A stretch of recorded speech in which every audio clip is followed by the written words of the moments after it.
5 macam permainan tradisional Indonesia yang perlu dilestarikan. Ingat masa kecil, macam permainan tradisional Indonesia kini sudah jarang dimainkan oleh anak-anak, pasalnya mereka lebih mengenal gadget daripada bersosialisasi bersama teman sebayanya.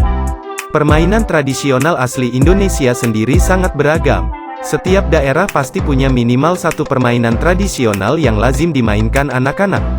Macam permainan tradisional tersebut seperti petak umpet, cubla-cubla suweng hingga gobak sodor. Permainan tradisional ini di samping menarik dan seru saat memainkannya, juga memiliki nilai-nilai positif dalam kehidupan sehari-hari. Seperti melatih kekompakan, kebersamaan, gotong royong, hingga saling menghargai. Berikut ini berbagai macam permainan tradisional Indonesia yang perlu dilestarikan, yang telah dirangkum oleh Liputan6.com dari berbagai sumber, Selasa, tanggal 3 Agustus tahun 2021.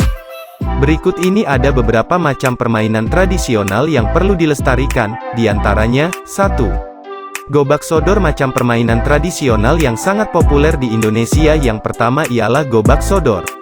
Sebelum melakukan permainan ini, para pemain terlebih dahulu harus membuat garis kotak-kotak yang nantinya akan menjadi daerah salah satu kelompok saat menjadi penjaga. Umumnya permainan ini dibagi menjadi 2 kelompok, di mana setiap kelompok minimal berjumlah 3 orang. Satu kelompok bertugas sebagai penjaga kotak atau daerah tersebut, sementara kelompok lainnya yang disebut penyerang harus mampu melewati daerah tanpa bersentuhan dengan kelompok penjaga. Permainan ini akan semakin seru apabila penjaga berusaha untuk menangkap kelompok penyerang, sementara kelompok penyerang berusaha menghindarinya.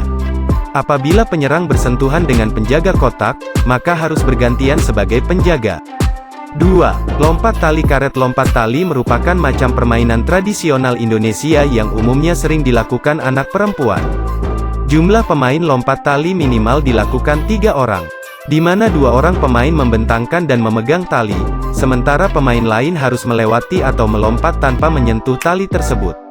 Aturan dalam permainan ini yaitu 2 orang pemegang tali mengatur tingginya tali setinggi lutut, setelah itu pelompat harus berhasil melewati tali tersebut.